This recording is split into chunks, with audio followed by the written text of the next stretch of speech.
It is beautiful Sparta, Kentucky, as we get ready for Monster Energy Cup Series qualifying, presented by Ford Performance. A little bit of an overcast day as the drivers are making their way to the cars. One of those has to be Kyle Busch. He just got done with Xfinity Series qualifying, where he'll start on the pole later this evening for that race. But where will he start for the Cup race? That will be the big question that we're going to be finding out here in just a few moments. We take a look at the playoff standings after 17 races, and all the drivers that have wins are on the left side of the screen. The ones that don't have wins are on the right side of the screen, and that means that they're not locked into the playoffs. The guy at the top of the list there, Kyle Busch, so good at this racetrack, but will need a win if he wants to secure a spot in the playoffs and hope that he doesn't have to point his way into the playoffs. Alongside Steve Letarte, I'm Rick Allen, and Jeff Burt's going to be joining us momentarily. He was just on the track in the Toyota on-track car, but we talk about drivers who need a win to make sure that they can make it into the playoffs. Obviously, at the top of the list is Kyle Busch, but another name on there has to be Joey Logano. Yeah, two names that you're surprised we've gotten this far into the season and haven't seen them go to victory lane to qualify themselves for the playoffs. While Joey Logano did at Richmond, that win didn't count because of an infraction. So both of those drivers still looking to find their way in. And it's hard to believe Kyle Busch plus 118 points. You would think that for sure is enough. But with this crazy season and so many new winners, I don't think even he feels secure. The two-time Kentucky winner wants to get back to victory lane. Joey Logano, I think we've all forgot about him. He's outside. He's 17th in points, 3 points below the cut line. If we get another winner, that is only going to become more of an uphill battle. The best way to fix it, Rick, get to victory lane himself. And the big story in NASCAR America that was just on, obviously Matt Kenseth also doesn't have a win, so a win would get him into the playoffs. Now, one of the other variables that comes into play when you come to Kentucky is, well, they've repaved the racetrack again. Right. And so that now becomes one of the storylines, is who can handle the new repave the best. Yeah, rarely do you get back-to-back repaves at the same racetrack. They had to go back and redo the top coat because of some paving issues. And this track is just like it was last year. Very slippery, very treacherous, very dangerous. The groove is reasonably narrow. Why I think it's wide enough for cars to race when you get out there at race speed. This isn't racing, Rick. This is qualifying. The newly reshaped turns 1 and 2, they did it last year, and we saw instantly that speed these cars carry off turn 2 down into that flat turn 3 and 4 makes it very, very difficult. Brad Keselowski has the track record. It could be in jeopardy tonight. Will he still hold the track record when we are done with qualifying? Qualifying's coming up next. We'll hear from some of the drivers before they go on track. Before the cars roll off of pit road, let's head down and hear from Kelly Stavist. Rick, I'm back here in the garage as some of these cars have just gone through inspection. You can see Chase Elliott there just getting buckled into his 24 car and just trying to get a bit situated as they'll get the steering wheel on. And I'll just come to Chase really quickly. Chase, an eventful Xfinity qualifying we just saw. It's a tough track. What do you anticipate with your 24 car today? Hopefully just a solid couple laps. It was interesting. I thought our race balance to our qualifying run in practice was pretty similar, so I hope that's the case here, and if it is, we'll try to keep it between the ditches. There's been so much talk, of course, about the repave. Just how tricky is this racetrack here in Kentucky? It is tricky. I think it's really similar to what it was last year. I know they redid some of it, but the tendencies and the characteristics are the exact same. If they hadn't have told me, I'm so dumb I wouldn't have known. So it seems like it's about the same. I don't think there's anything dumb about Chase Elliott. Thank you, Chase. Marty? Eric Jones was one of the rabbits everyone was chasing in Xfinity Series qualifying a moment ago. His teammate Kyle Busch, and Eric very quick over there. What did you learn in that qualifying session, Eric, that might help you in this qualifying session? Well, I think just getting some cycles on tires really back-to-back in a true qualifying session, unlike what we had to do in practice. So just kind of seeing how that all worked, and then, going forward and seeing what the clouds did. The clouds were out, sun was out, so had a little bit of everything. So hopefully the Sirius XM camera's got some good speed here, and we can get out and put down a good lap and have a good starting spot. It's pretty important here. You're kind of keeping your eye over there because your car is going back through inspection here. So what's the waiting process like as a driver? Because the cars are getting ready to fire here in a minute, and you don't have a car to get in. Yeah, at this point, we're close, so hopefully we can get through, and it'll be a little tight, but we can get out. So I'm just hoping we can make it through this time, be in the clean and clear, and get out there, like I said, make a lap. Starting position is so important here on the repave, and would be a bummer to have to start from the back, so hopefully we get out here quick. A lot of nervous drivers down here waiting for their cars to clear inspection route. We've seen a few have to make more U-turns to keep going through inspection again.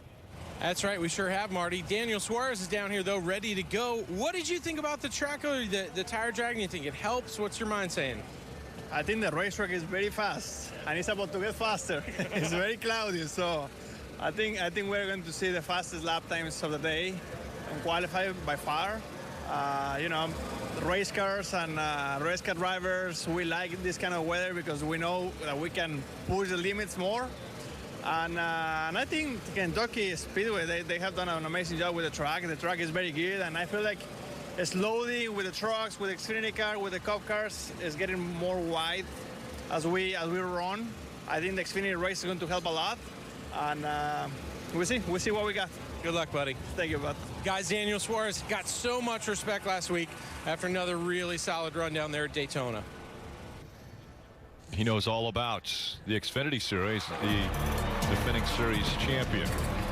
But this racetrack, unpredictable. A year ago, a lot of drivers had problems even in practice. What will they have in qualifying? We're about to find out. Download for free at NASCAR.com/mobile. It is, once again, group qualifying. There'll be 3 rounds. The first round, 20 minutes long. 24 fastest advance to round 2. Then round 2, the 12 fastest advance to the final round, round 3, and that will set the top 12 positions, including the pole. Now, one of the things that's going to come into play, potentially, as we look at the radar, there is weather in the area and the possibility of rain and lightning.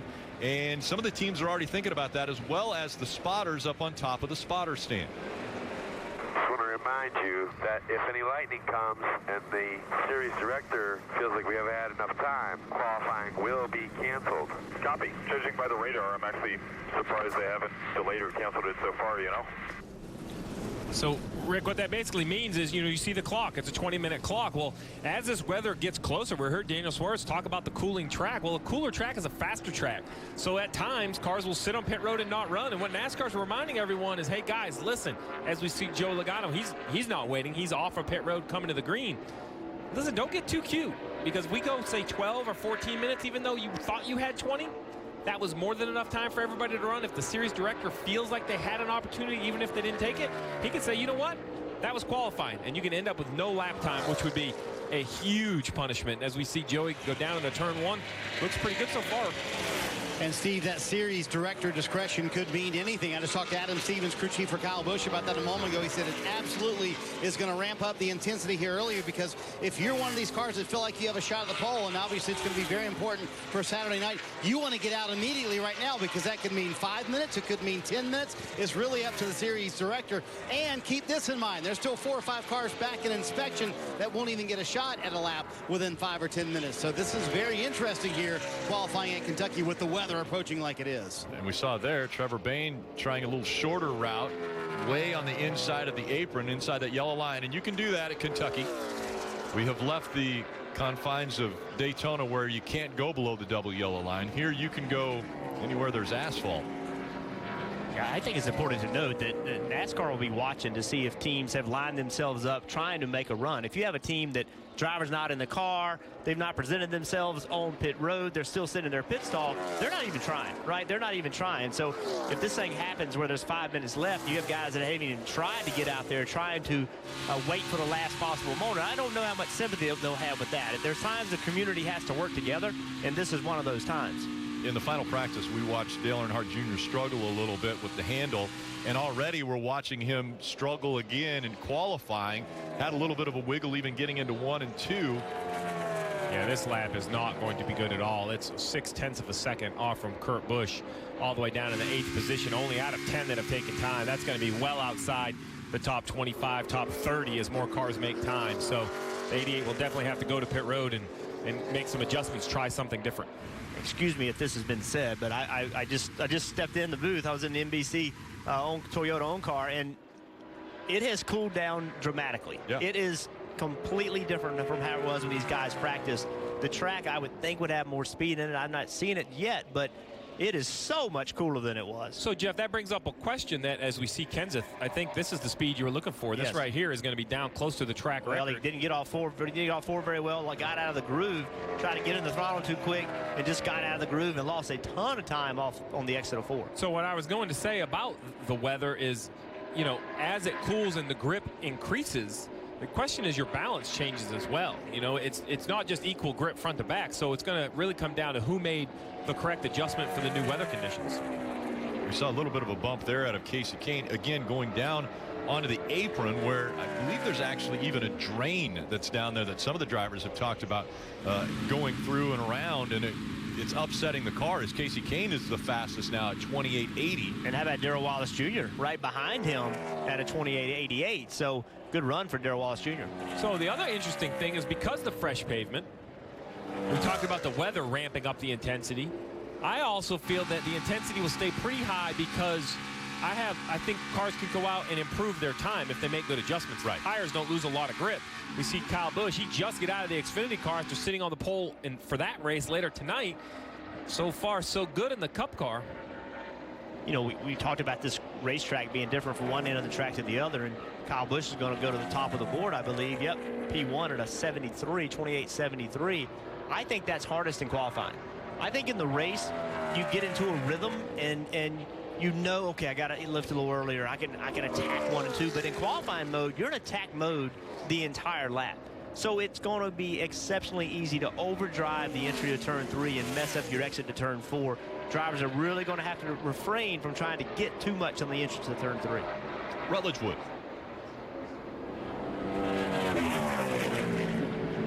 Guys, the 4 car and the 42 car both having some trouble getting through inspection down here. Kevin Harvick is down there by the 4 car waiting. Kyle Larson's here with his team too. The impressive thing might be the speed of which these teams are literally running with the cars around to go through again, making tiny adjustments each time. But obviously these guys are hoping that the rain stays away and they'll get a shot to get out there. Guys? And we just saw Ryan Blaney come very close to the track record, 28.641. The record is 28.603. So Blaney very close to a track record on his first run out. Danica Patrick on the clock. Well, I was going to say, Rick, this is only round 1, and I feel that, you know, when the going gets closer to the finish, if the weather does hold off, we get into those later rounds, I think the speeds are going to continue to go up. So you think it's inevitable that a new track record will be set if we're able to get all the way through the 3rd round? Well, last week in Daytona, it was over-under on yellows, and I took it over. You did. So now if it's over-under on the track record, I'm going to say under. Okay. Under the track record. See if we can go 2 for 2. And what makes that so difficult, we just saw Danica Patrick make a lap at 10th. So ultimately that may end her up somewhere around 19th, 18th, right, somewhere in that range. She can't assume that she's going to be locked in. She's going to have to assume that you're going to be able to go faster. So those teams in that range, they're going to have to stay ready. If you see on the left side of your screen the rundown, you see Ryan Newman all the way down there in 21st. Well, if you're a Ryan Newman fan, I wouldn't panic about the handling of his race car. The 31 had an engine issue early today. They changed engines. So, Rick, they're going to be starting at the rear of the field regardless because that engine changed. So I believe Ryan Newman just went out here, probably ran a very conservative lap, put his best foot forward, try to get a pit pick, but I would assume that they probably have more speed than that. There's just no reason to risk the race car on this treacherous racetrack. Ricky Stenhouse Jr. We see the sparks. That's not what you want to see when you're qualifying. Well, it's hard to see from that angle if it was off the. It looked like it was off the side skirt material. You see the left side hitting. The right side is metal because the exhaust pipe is over there, and it'll obviously melt a plastic pipe. But interesting to see. So you saw the sparks in 1 and 2, where the banking is, and no sparks in 3 and 4. That shows you the difference between the 2 ends of the racetrack right there. Well, you also saw it on the lap tracker. You saw how he went into turn 3 in pretty good shape, never got to the bottom, and lost 2.5, almost 3/10 from the middle of 3 to the exit of 4. So there's so much time to be gained and lost on that end of the racetrack. Clint Boyer on track and on the clock, as is Jamie McMurray in the 1. This 1 car, Jamie McMurray, you know, there's so much conversation about Kyle Larson, and there should be for the performance he's putting up this year. You would think, you know, Jamie, this is a good lap right here. He's trending quicker than the current fast time of Ryan Blaney. I'm just waiting for this one to break through because Jamie Murray has won some big races, Daytona, Indy. He knows how to win a race. I'm sure he wants to kind of put his name on one of these trophies. We're seeing everyone lose it really through 3 and 4. Very difficult to get through those turns on that end of the track. Chase Elliott, there's your track record, 28.50. Wow. That's big. 28.506 for Chase Elliott. He goes out, breaks the track record at Kentucky. That is an average. And again, they're turning speeds upwards of 200 miles an hour when they enter turn 1, but that's an average speed around this 1.5 mile track of 189.434 miles per hour. And welcome to NASCAR's dilemma. We came here last year with low downforce, and they ran a 28.60. You come back the next year with low downforce again, and these teams continue to find more speed. I mean, that is the struggle, and I always want to say downforce changes and rules changes. That garage area is stacked full of very smart people trying to make lap time, trying to make speed. As Eric Jones runs 5th right there, you know, if you start, you know, in one position on a downforce rule, by the middle or the end of the year, these teams have found the best package and the best parts and pieces to make even more downforce. Rutledge. Rick, I'm down here with Kyle Larson, who his team, I'm telling you, the athleticism of which those guys are moving this car around the garage, unbelievably impressive. A lot like your 6 wins and 6 sprint car races, man. Is it weird to get back in a normal stock car after that much? Well, I've been racing stock cars in between the sprint car stuff, so, but no, it's just been a lot of fun. I always love the summer months because that's when a lot of midweek stuff starts to happen, and gets racing sprint cars as well as do all this stuff, Xfinity and Cup racing on the weekends. So having a good year so far. Would like to get our Target Chevy through Tech so we can go qualify. I was really quick in practice, so it'd be nice if I can get out there and run some laps. We know you're not afraid of different conditions on a racetrack. Speaking specifically about Kentucky and what you like, where you think the track is earlier, if there is some rain later, what do you think is going to happen with it? Yeah, I don't know. It was pretty slick already, so I'm sure the rain will just make it a little slicker for tomorrow, but we'll see. You know, I don't know. I think the Xfinity race, you know, if they get it in tonight or tomorrow after the rain or whatever, that'll help get some rubber on the track and make it better for our race. But repaves are always tough, so it'll be interesting. Take these boys to Target later, get them a Gatorade or something. It's impressive out there. Yeah. We're Powerade products over here. Rick, I'm telling you, Otto Bolden would be proud seeing these guys move the cars around today. Well, they've got to hurry because obviously they have not cleared Tech, so they haven't been able to get out and get ready. Now, Harvick just came out of the garage and was already strapped into the car, so he went straight out onto the track. And Dale Earnhardt Jr., he went out his 2nd time, and to be honest with you, I was surprised they went that early. I thought they would let their tires cool a little bit longer, but his 2nd time out moved him up the board to 8th. Oh, so listen. Signal to everyone on pit road. That's right. The 2nd time out potentially is quicker. So again, Danica Patrick sitting there in 17th, Clint Boyer 18th, Bain 19th.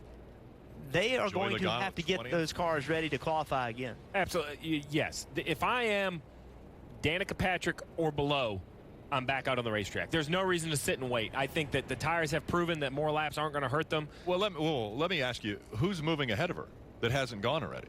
I mean, I would say you guys are saying that those guys are in I think jeopardy. Everybody from Clint Boyer to off of our chart on the left side of the screen down to the 28th or 29th position can improve. I think she can be bumped down. Remember, if everyone behind her runs, they're going to bump her down. It only takes one car outside the cut line to eliminate her. Right. And I think they can all run faster. To your point, it's going to take good cars. Right. And Ryan Newman he's probably not going to make another run. That takes a car out that if Larson doesn't get to run out, there's only 8 minutes left. If he doesn't get to go, that makes it easier on him. So, yes, it will be difficult, but they have to remain ready. Jimmy Johnson on the track now. More than likely, we're going to see run better than 15th, 16th after seeing what Earnhardt Jr. has done. If not, I want to listen to the radio. And even Ryan Newman, we see back on the racetrack. I'm surprised by that. We documented the engine change, but you know, it's also a pit pick. Is by qualifying. Maybe they say, hey, we want to be a little better than this. Again, not only are people looking at this as being a way to move into round 2, but the possibility, because there is weather, Jimmy Johnson goes 2nd quickest on his lap, but the possibility of weather, they could, if weather does come, if rain or lightning comes, they could call qualifying after just one round if at the series director's discretion he felt comfortable that everyone had a fair opportunity to get out onto the track in the amount of time that they've had. And Rick, you see the clock in the top right-hand corner of your screen, and you see the radar. Several of the spotters on top of the spotter stand are saying they think this is going to be it. Round one is going to be it. Kyle Larson, the championship leader, still sitting in the garage area trying to get through inspection. So there's definitely a sense of urgency. And Steve, to your point, that's what a lot of crew chiefs are down here thinking. They're thinking, okay, if there really is 7 minutes left, I want to get my car cooled down, and I want to make another run, try and get a shot at the pole, because that 7 minutes may be all we have today.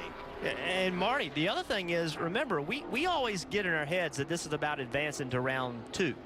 This sets the field also. So if you not sitting on the pole, but if you're 25th and you move up to 18th, you've improved your starting spot. So I'm thinking that's why I think that Trevor Bayne and Danica Patrick and Keselowski, those guys, they need to run again, because if this gets rained out, they can improve their starting spot. Not about moving into round 2. They're safe on round 2 as far as Kurt Busch at 14th, Kenseth at 15th, but can they improve their qualifying position? And that would be even more reason why I would run now and not wait, because I just don't think it's worth it as you continue to see cars improve their lap times. Yeah, Buescher to 17th.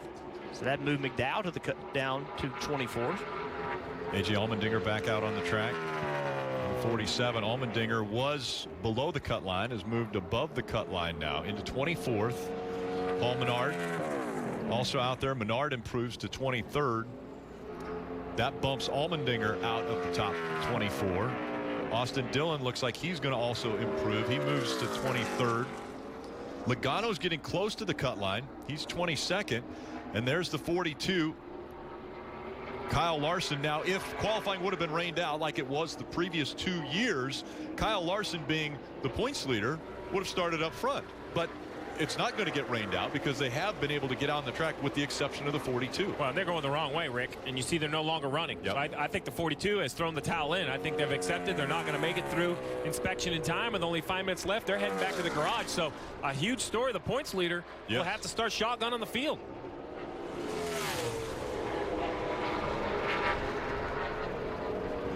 '13 of Ty Dillon.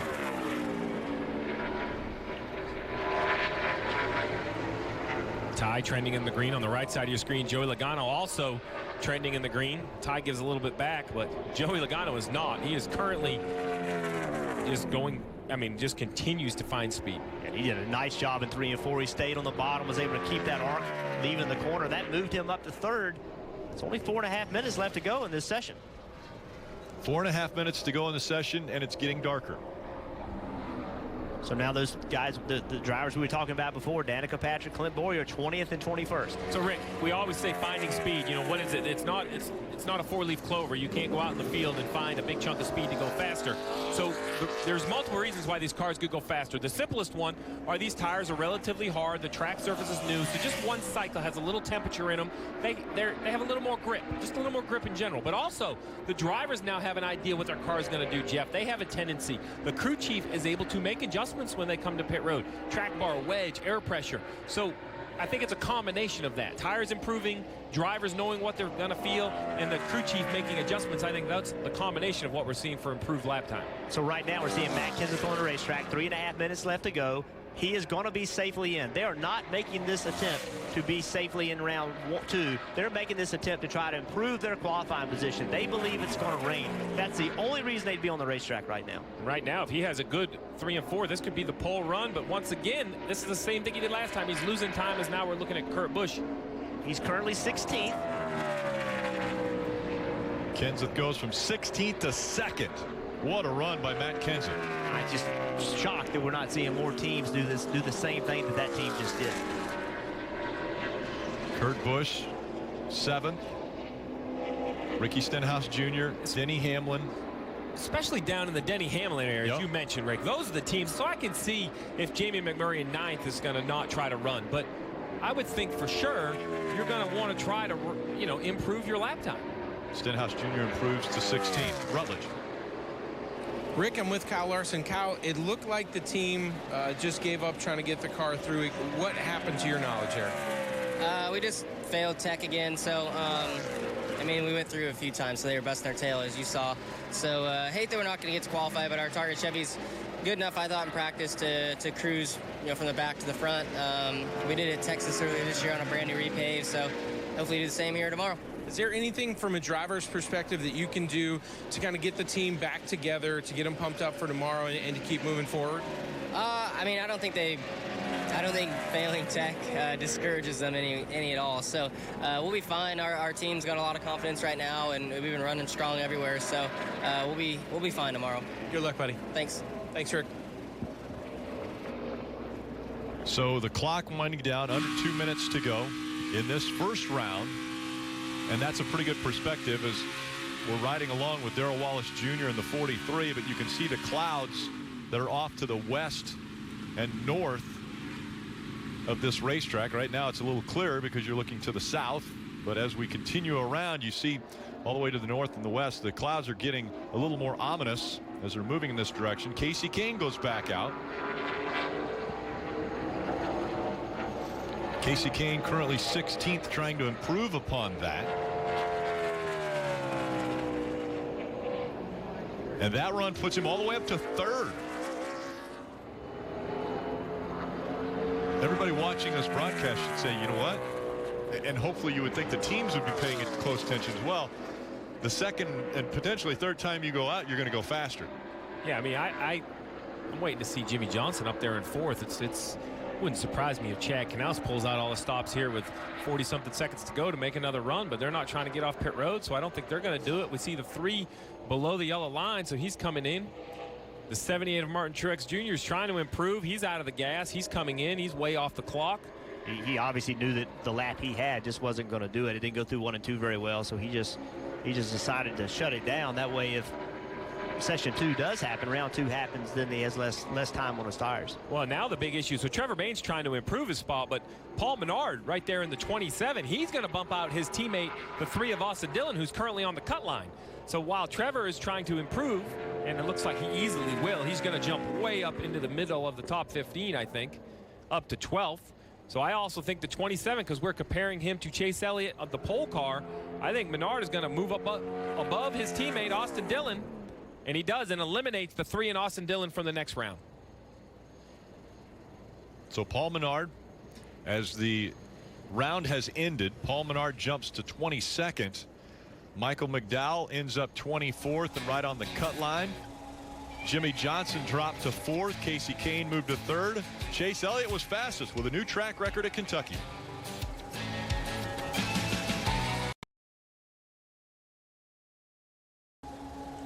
Thanks for joining us for NASCAR Monster Energy Cup Series qualifying, presented by Ford Performance. An overcast evening as we look at 25 through 40. Those positions now are set. They did not advance into the second round. Austin Dillon, David Reagan, Ty Dillon, 26th and 27th starting position as we see down through 37 through 40. Kyle Larson will start 40th because of the fact that they didn't make it through tech and did not get out onto the track. That's the third time this year the 42 didn't get a lap due to inspection problems. I had mentioned David Reagan and Ty Dillon. They'll start 26th and 27th. How about a week ago, and what a performance those two put on. David Reagan in the 38, Ty Dillon in the 13, racing up front right at the end of that race. And good finishes for both teams. Kelly Stavers. Well, and Ty Dillon's qualified 27th for tomorrow night's race, so you'll have some ground to make up if you want to lead the field again. But what was that like, controlling the field there at Daytona, coming so close to breaking through and get the win? Yeah, it was really cool. You know, we led some laps earlier this year at Dover near the end of the race, and that was a great feeling. It felt great in Daytona. It felt like we really had a shot there to make something happen. Our guys at Germain Racing, our Geico team has been really hard-nosed all year, and it's kind of been like days like today. We unloaded, and we haven't been really good, but we get the car to where I can drive it hard in the race, and no matter what racetrack it is, by the end of the race, we're there and we're battling and trying to get inside that top 15. I feel like if you get inside the top 10 in this series, you can have a shot at winning a race, and we've been there in a couple of them. You know, Booty likes to call us grinders. We just grind it out every weekend and try to put ourselves in good position by the end of the weekend, and hopefully we'll get one soon. We've been really close, and we're going to keep working hard. All right, 13 team will be grinding it out tomorrow night, Marty. Kelly, David Reagan got to watch that highlight and said, yeah, I've thought about that Daytona race just a little bit. But let's talk about qualifying here at Kentucky. You were one of those guys sitting 16th, 17th right in there, decided not to go back out. The other guys who made the extra laps, was that the difference? Yeah, I think there were a few cars right behind us that they see the weather coming, and if they don't get this full second round in, they're going to take times from this first round. So, yeah, we had a good lap, and real proud of our Brandeis equipment team. We made a few adjustments, and we were able to pick up about 3.5, 4 tenths from our practice lap. So, you know, that's a good spot. 20th or 25th, 26th, it's all going to be about the same when they drop the green flag. So it's a challenging racetrack. It's very fast. It's very smooth, and it's razor-thin margins, you know, a little bit too much, and you're out of the groove, but we're going to race them hard tomorrow night and see what happens. David Reagan will start 26 tomorrow evening. Weather approaching as we continue to try to get qualifying in here at Kentucky. We'll see what happens in a moment. Round 2 underway from Kentucky Speedway. Clint Boyer, one of the first to head out onto the track. Only 10 minutes in this round, and it's drivers that were in the top 24 from round 1 that will be trying to break into the top 12 to make it into round 3. And it's really the same story from the first round, Rick. Even though it's only 10 minutes, if we run 5, 6, or 7 minutes, it could be official. This round could count. If we don't get, say we only get a minute or 2, we would just go back to the results from round 1. And again, the reason we continue to bring that up is there is weather in the area a little bit to the north and west of us and moving in this direction. So a lot of the teams and crew chiefs as well as the spotters are keeping their eye on the clouds above, as Clint Boyer is going to go out and set the mark first. That was a smooth lap. It looked really good. 28.68. I think that's a pretty good lap right there. It looked good. Yeah, great lap for Clint Boyer. 28.68. Again, the old track record was 28.60. Okay, so Jeff and I disagree.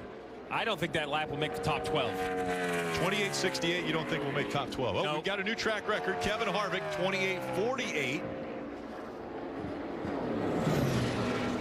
I think these guys. He said it was great. I said it was good. I think it's average, below average. I don't think it'll make the top 12. Remember, I said that Dale Blaney was a pretty good basketball player. That's true. And here's why. I mean, look already. You have Blaney up there at a 48, Harvick at a 48, Earnhardt Jr. at 64. There's almost a tenth and a half between them. Those cars are going to fill up that time slot. I think Boyer's lap, to your point, it was okay when he ran, but that's the disadvantage of going first. As you see the 10, very uncomfortable in the middle of the corner.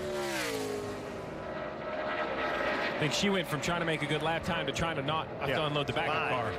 Survival mode. And as a race car driver, you have to do that, right? At some point, you realize, okay, this lap doesn't matter anymore. Got to bring it back to the garage. Brad Keselowski out at the gas. He goes third quickest. Suarez bumps him down.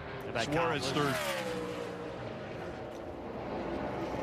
What about Kyle Busch? Can he break the track record?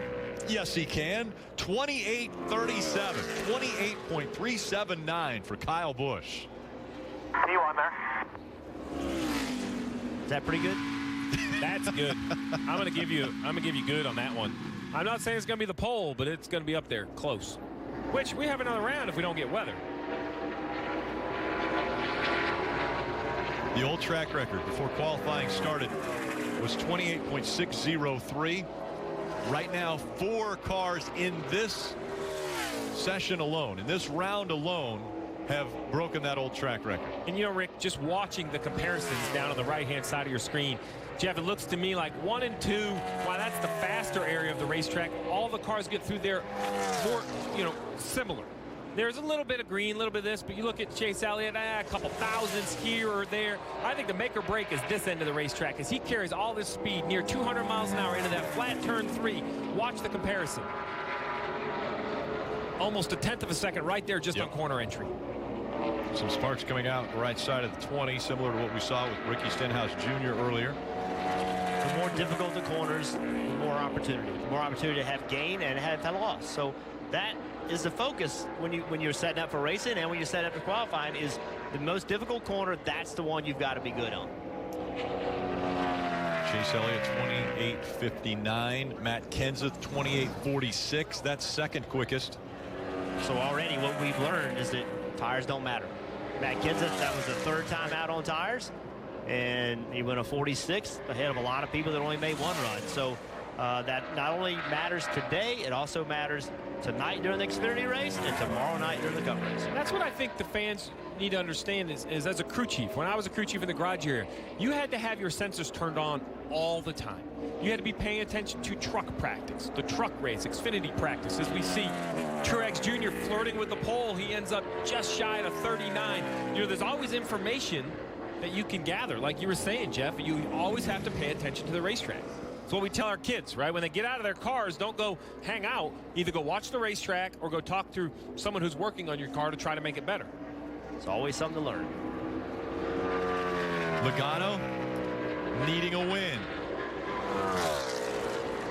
Logano wants to lock into the playoffs. Imagine that emotion, winning that race. We're in the playoffs. We're in the playoffs. All's good. Everything's good. And then 2 or 3 days later, oh no, we got a problem. And then a month, 2 months later, we got a big problem. I mean, that is a major swing. And you wonder, is that what has hurt this 22 car? Because they really haven't been the same since Richmond. They've been okay, but they haven't been up there competing for wins. Is it just that emotional roller coaster that took something out of the team? They have definitely not had the speed that their teammates have had, and that's unusual. Typically, those teams run fairly close together in speed, but we've not seen it in the last couple of months. Well, and that win at Richmond, he had to start last. That was a resilient type of win. That was an emotional day to have that kind of just pulled away from you. I think that makes it even worse. Trevor Bayne, 14th quickest. Now it's Casey Kane's turn. He has shown speed. And if anybody in the garage needs a bright spot, I think Casey Kane in this 5 would love to prove it. Way up the racetrack. And lost a lot of time. We saw him go from green to red. Yeah, because now we're compared to the cut line of Earnhardt Jr. So this lap doesn't even look like it's going to get him into the next round. And a wiggle there. Yeah, big free getting into 3. It's almost like with almost 4 minutes left when he drove into 1 and had that problem. It's almost like just quit, just reset. Okay, that's right. Come in, cool the thing off, and make another shot at it. So the 17 of Ricky Stenhouse right here is getting ready to make his run here in the second round. Well, let's go back to the first round. We talk about the different styles, the 2 different ends of the racetrack. Looking at turns 1 and 2, sparks pouring off the right side of the race car. That's just the side skirt hitting, but obviously hitting the track, hitting it very firmly. Now we're down in 3 and 4. Look. No sparks race. When we talk about the asymmetry in this racetrack, the banking of 1 and 2 versus the banking of 3 and 4, that's the perfect example. In 1 and 2, Jeff, there's a lot of load. The car gets down and the racetrack has a lot of grip. You can carry speed. 3 and 4, you said it. Even after watching practice, you said, Steve, it's flat. It is really flat in 3 and 4. I mean, that 17 car showed it. Yeah, it did show it. And it's like we talked about earlier. That's why turns 3 and 4 are so much more difficult than 1 and 2, and that's why you're going to see cars run a more similar speed in 1 and 2, is because with that grip, it's easier to make your car drive well. It's easier to drive it better. Everything's easier in turns 1 and 2 than it is in 3 and 4. Paul Menard was in the green, trending in the green, but just for a moment as he works his way through 1 and 2 and down the backstretch. So just like in the first round, these cars that are not in position, Darrell Wallace Jr., Trevor Bayne, Bowyer, McMurray, McDowell, looks like Menard's going to stay in that position. They are a threat to go out and go faster and to move you out of the first round. So Earnhardt Jr. on the cut line at 12th, Keselowski 11th, Kurt Busch at 10th. These guys have to stay ready. They got to get their cars, almost have to present their cars and go make a lap. This is the first lap in this round for Jimmy Johnson. Well, Jeff just used the word threat. I think there's a double threat on the racetrack currently. And you see them both trending in the green. Jimmy Johnson and Denny Hamlin both ran almost identical lap times in the first round. Who made the better adjustment? Which driver can overcome? Now we're down to the more difficult end of the racetrack. Jimmy Johnson hovering right there. Actually gaining a little bit on Dale Earnhardt Jr. So he's going to bump Earnhardt Jr. out of the top 12 with that lap. He goes 6th quickest. Now it's Brad Keselowski that's on the bubble. Does he stay there? Nope. Denny Hamlin pushes him down, and Hamlin goes 4th quickest. So now Kurt Busch is 12th. Now we're going to watch Stenhouse Jr. We just showed him sparking in the first round. Let's see, does he spark again in round 2? I would expect so. And how about the confidence in those teams going out late? They don't get a second chance. They don't get to say, oh, hey, this wasn't a good lap. We're going to have another opportunity. They don't have time. So the confidence for those last 3 cars to go out that late in this practice for their first run, that's sounding to me, especially the 17. right? The 17 has 2 restrictor plate runs, but no mile and a half. They haven't run well in a mile and a half. To have that much confidence in themselves, that's a good sign. I like to see that. But it ends up not working out for Ricky Stenhouse Jr. as he is 16th. He doesn't make it up into the top 12. Clint Boyer also doesn't vault into the top 12 with that second run. Now Earnhardt Jr. does go to 11th. Jamie McMurray 4th, so that puts Earnhardt Jr. back on the bubble, right on the cut line. And there's a couple other cars on the racetrack that could make a difference. We have the 6 of Trevor Bayne. And we're riding along with Brad Keselowski. Yeah. Keselowski currently 15th, wanting to break in, and he's in the green. How does he get through 3 and 4? That's been the big question. He's maintaining the right up against the wall out of 4, and Keselowski is going to bump Dale Earnhardt Jr. out of the top 12. So Keselowski is 10. Trevor Bayne doesn't improve. He's still 19. Chase Elliott right on the cut line, trying to have a little comfort. And he had to run. There was 2 cars in front of him on the racetrack, Trevor Bayne and Danica Patrick, that if their laps were better, Rick, he'd have been out. The 24 had to be on the track. But he did learn something for this next round. Kyle Busch was fastest in round 2 and set a new track record. Round 2 complete of Monster Energy Cup Series qualifying from Kentucky Speedway. And there are the clouds that everyone continues to look to and worry about. Through 2 rounds of qualifying, here is 13 through 24. Dale Earnhardt Jr. bumped just at the last few seconds down to 13th and all the way down to Paul Menard, who will start 24th. Let's go to Marty. See Dale Earnhart Jr. starting 13th Saturday night. It's been a crazy day for you guys. The car really wasn't the way you wanted in practice, but you guys worked hard and it obviously got a lot better. Yeah, we were struggling off the truck. Right in the last, we even skipped making a mock run in practice with the tires, you know, the way it is, and the stages and all that. You're going to have all kinds of strategy to cycle your way into a position if you really want to get aggressive. So I wasn't too worried about how we qualified, so we stayed in race trim, and I'm glad we did. We got the car a lot better right at the end of the last practice. The 42 had a race run that we were really close to in time, and I mean, compared to where we were when we unloaded, it was a great improvement. And I didn't expect too much. I don't qualify that well, especially without a mock run. I didn't anticipate doing well, but they worked on the car and we made a lot of adjustments. We just kept going out there making runs and ended up in the top 15. So I'm pretty able to that. With that, I almost made it into the last round without even making a mock run in practice. So that's all race car, and Greg and those guys are working real hard and never giving up. Very productive day for the 88 team, Kelly. Just a couple spots behind the 88 will be the 41 of Kurt Busch. Man, it was close, Kurt. A lot of guys went back out and were able to pick up speed on a second or third run. Why didn't you guys make another attempt? We had just gone out, and that was our third run on tires, so that was about the peak that our car was going to get. Had to crack the throttle just a little bit off turn 2. And if you're hoping other guys do the same thing, then you're not going to make the final 12. You got to be right on it. So 15th, and we'll go from there. All right, Kurt Busch in the 41 will be starting 15th. We are headed to break, and hopefully on the other side of this, round 3 of qualifying.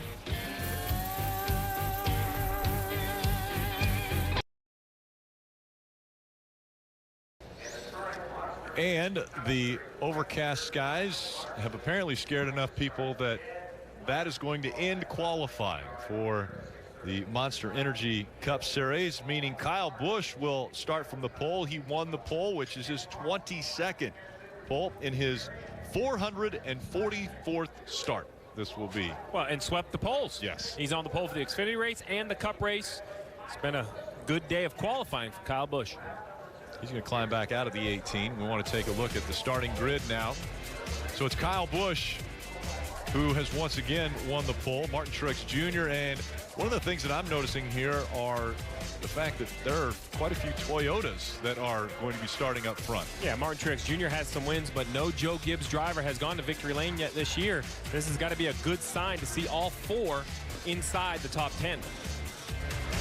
Daniel Suarez being the 4th of the JGR cars, and Brad Keselowski will start on the outside of that 5th row. Then back the next row, Joey Logano needing a win. Another driver that needs a win to secure a spot in the playoffs, and he'll start on the inside of row 6. And typically these repays, the last place you want to start is on the outside. So I know that they're talking about dragging tires and doing more to help this racetrack, but everybody you see starting on the outside, they are not happy. They're nervous about having no grip when this race starts. You'd much rather start on the inside lane.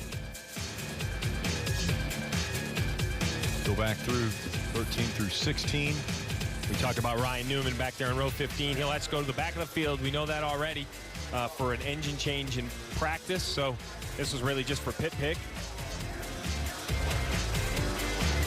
And continuing on through 17 through 20. And again, Kyle Larson and that 42 team did not get through tech inspection, and so they didn't even get out onto the track. That is why Kyle Larson will be starting 40th. Well, and Jeff, you just talked about how the people on the outside are going to be nervous. I'm going to argue that a lot of these drivers need to have a little bit of nerves with this facility and this new pavement, because last year we saw it, and we saw it early. It started right in practice. Keselowski into the wall.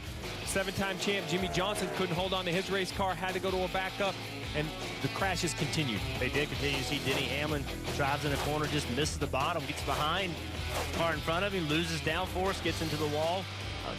A lot of repair work they had to do. Kurt Busch lost the bottom, got it out of the groove, real dirty out of the groove, got the wall, then in the race. Now that was just practice. Now we're in the race.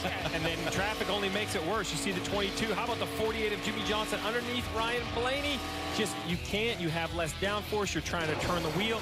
And we learned 3 wide definitely didn't work. Yeah, 3 wide's not going to be the way you want to go. Saw 21 of Blaney. And then here we have 15 car of Clint Boyer underneath Danica, and he just lost the back end. No air on the back of the car. Once again, entering turn 3, the corner's very, very flat, not much grip on a slick racetrack, and it was an eventful weekend, Rick, and I'm not so sure why this weekend's going to be any different.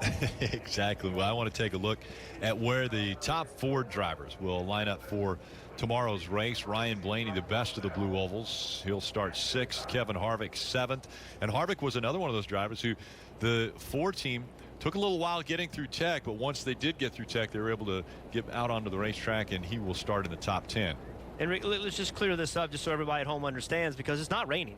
Right. You know, there's no rain right now at the racetrack, and they called it because there's lightning in the area. They want to clear the grandstands. They want to clear the spotters. They want to clear the officials, the crew members, the fans. They want to get them in a safe place. So we've seen NASCAR consistent with this. They have a radar that lets them know when it's that buffer zone, it's that 8-mile range or so, that they need to clear the grandstands, and that's why the call today. It's not something we saw 2, 3, 4 years ago, but it's something they've been consistent with in the present in the interest of safety. So now, as you look ahead, rain showers in the area. We saw last night the trucks had to go on the track after the rain.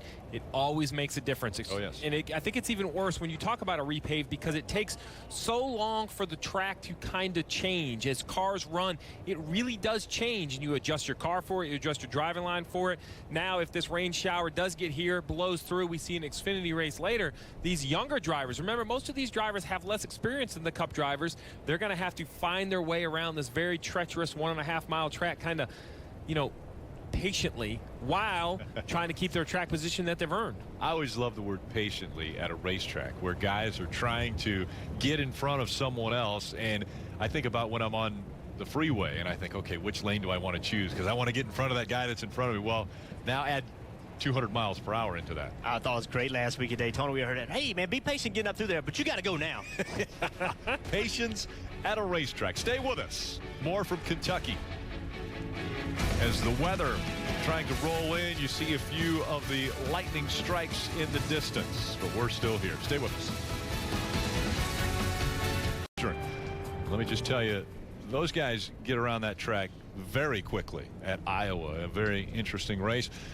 We want to look at, you see the ominous clouds in the background here, and take a look at this radar. So there are already warnings in effect just to the west of where we are in the track, and because of that, NASCAR and the track have decided that in the interest of safety, They don't want fans. They don't want crew members. They don't want anyone being out in the elements and in the open for the rest of the evening. And so they have already canceled, postponed, I should say, the Xfinity Series race. It will now be tomorrow at noon. So the Xfinity Series race from Kentucky is going to be tomorrow at noon on NBC-SN. We'll have NASCAR pre-race, NASCAR America pre-race at 6, the countdown to green at 7, and then the Monster Energy Series race from Kentucky at 7:30. So it will be another doubleheader. Guys, we saw it yesterday, or excuse me, last week at Daytona, the doubleheader. We're going to do it one more time. Oh, this is old hat. We got this doubleheader thing down. But, you know, there's nothing you can do about the weather. I mean, what makes NASCAR great are these venues we go to, and unfortunately, when you talk about a 1.5 mile racetrack, unless somebody knows a way to cover it that I don't know of, you are always going to be subject to the elements. And that is not a light green little shower we saw on the radar. There's some reds and purples. Oh, yes. And I'm no weatherman, but every time Jim Cantori shows up on my TV screen, there are reds and purples. So he doesn't just talk about, you know, light weather. So I'm thinking this is a great decision, and this will allow the fans to plan their day tomorrow, come out and have a great time here at Kentucky Speedway, enjoy the festivities right out here on the front stretch, and have a good day of racing. Yeah, so Rick, Steve, and I have our motorhomes here, so looking at the radar, I'm thinking about going somewhere else for a little while. But in all seriousness, this affects the drivers and the teams really in a big way, because you think about the Xfinity teams. They were planning on racing at night. Right. They've already submitted their cars. Their cars have gone through qualifying. They've been submitted to NASCAR. Now we're going to have a bright, sunshine, hot day on a repave. This is a major change for these teams. And on top of that, there's been a conversation about the track dragging tires, putting more rubber on the racetrack. Right. So, you know, the Xfinity guys are going to see a completely different racetrack than what they were prepared to see. So we talked about Kentucky Speedway. We've talked a lot about the surface and the grip of the surface. Well, one thing we haven't really talked a lot about is there are still some pretty large bumps, but they're mostly on the straightaway. That's the inside of the front stretch. Casey Kane right here. We call this Baja racing. I mean, it's 2, 3, 4 inches off the ground, bouncing, sparking as it gets back on the racetrack. And even on the backstretch, if you look at the left side of the 17, that side skirt, you're going to see it move a little bit to the racetrack. I say a little bit. Let me rephrase that. I consider that a lot. But you see how close it is to the racetrack, and, you know, you would just think, well, man, don't have it drag. Cut it up, Rick. But, Jeff, aerodynamics is so important, especially when you start talking about at 200 miles an hour. So this is what a car looks like up off the ground, the splitters off the ground. You see how dirty the air is that goes underneath it. That's kind of messy, not making much downforce. But when the car gets lower to the ground, that splitter stays sealed up. Look how clean that airline is, Jeff. That's making downforce, and downforce has to be a driver's best friend. Oh, downforce is exactly what you want, but that downforce gets very difficult to create when you have those bumps, because you have to set the car up for those bumps. So now the car is higher in the air at places where you don't want it to be higher in the air. So I want to say kudos to the racetrack, because this is a repave with bumps. And that is what the drivers have been talking about for years. Keep character in the racetrack. When you repave, don't take the character away from the racetrack. And the bumps were part of what Kentucky was all about. So it is certainly smoother than it was, but keeping those bumps is the right thing to do, because that's what the teams, the drivers, they want it to be difficult, and we've seen it creates better races. So again, the Xfinity Series race will be tomorrow at noon. Kyle Busch is going to start on the pole in the Xfinity Series race. He also just won the pole and set a new track record in the Monster Energy Cup Series just moments ago. So he's going to be bringing the field to the green flag twice tomorrow. He is, and that Xfinity race is going to be important, but nowhere near as important as that Cup race. Even though he is above the cut line, has a little bit of a points gap to that cut line, a win would take a lot of pressure off this 18 team. Winless this season, that has got to be the story for Joe Gibbs Racing. Kyle Busch would love to break that drought and guarantee a spot in the playoffs. And there are other drivers that need to also break that drought, including Matt Kenseth, a teammate of Joey Logano, also for Joe Gibbs Racing. And Joey Logano still does not have the win that counts that will get him into the playoffs. Coming up right now is NASCAR Decades, the 80s. A great one.